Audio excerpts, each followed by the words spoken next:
Well, the man who ran a charitable foundation for former Subway pitchman Jared Fogle has agreed to plead guilty to child pornography charges. Prosecutors say Russell Taylor produced child porn in his home and searched for it online so he could pass it on to Fogle. Anne-Marie Tiernan has looked over those charges and the plea agreement. Anne. Well, good evening. Federal prosecutors say that Russell Taylor set up hidden cameras in his house. He filmed children that he knew when they were nude, changing clothes, or engaged in other activities. This occurred between March of 2011 and April of this year when he was arrested.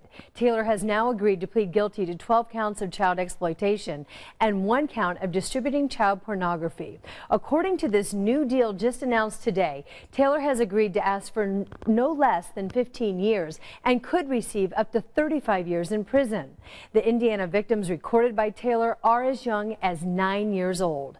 The federal prosecutor Steve DeBroda says investigators have now identified all of the local victims.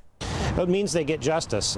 Each one of them, there are 12, it has a count of conviction that relates to them, as well as the trafficking in material that involves victims in the commercial child pornography that's involved in the trafficking count as well. So what we did is we took the totality of the criminal conduct we could prove, and we insisted that he plead guilty to that.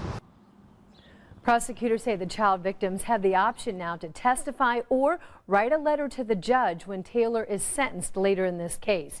Taylor's time in jail could be much longer than Fogle's because Taylor is the one who produced the pornography. Fogle received it. Taylor is 44 years old. He's married, and he failed at a suicide attempt shortly after he was arrested. Now he is in federal custody in Kentucky. His sentencing date has yet to be set. Back to you, Andrea. Well, you'll find the federal charges outlined against Russell Taylor on WTHR.com. However, we want to warn you tonight, those allegations in the court documents, they are very graphic and very difficult to read.